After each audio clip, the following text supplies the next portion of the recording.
আইনকে নারীর প্রতি বৈষম্যের কারণ বলে উল্লেখ করা হয়েছে। যৌনকর্মীদের শ্রমিকের মর্যাদা প্রদানের কথা বলে আল্লাহর বিধানের সাথে তামাশা করা হয়েছে। ইতিপূর্বে ফ্যাসিবাদী সরকারের আমলে নারী নীতিমালার নামে এসব বিতর্কিত বিষয়গুলোকে বারবার সামনে আনার চেষ্টা করা হয়েছিল, কিন্তু জমিয়তে উলামা ইসলাম সহ ইসলাম প্রিয় জনতার তীব্র প্রতিবাদের কারণে তা বাস্তবায়িত হতে পারেনি। আজকের এই কাউন্সিল অধিবেশন নারী বিষয়ক সংস্কার কমিশনের এই বিতর্কিত প্রস্তাবনা বাতিল সহ পুরো নারী কমিশন বাতিলের জোর দাবি জানাচ্ছে। ৫. ফিলিস্তিনের গাজা ও রাফায় ইসরায়েলি বাহিনীর বর্বরোচিত হামলা এবং গণহত্যা শুধু ফিলিস্তিনের ধ্বংস নয়, এটা বিশ্ব মুসলমানদের নিঃশেষ করার একটি ষড়যন্ত্র।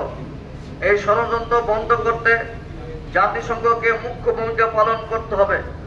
অনতিবিলম্ব ফিলিস্তিনে মুসলিম নিধন বন্ধ করতে হবে। মুসলিম বিশ্ব কার্যকরভাবে ঐক্যবদ্ধ হলে ইহুদিরা এতটা সাহস দেখাতে পারত না। সুতরাং বাংলাদেশ সহ মুসলমান প্রধান দেশগুলোকে ফিলিস্তিনিদের জন্য একটি স্বাধীন রাষ্ট্র গঠন এবং নিপীড়িত ফিলিস্তিনিদের প্রতি সংহতি জানানোর পাশাপাশি মুসলিম দেশগুলোর সংগঠন ওআইসি কিংবা আরব লীগকে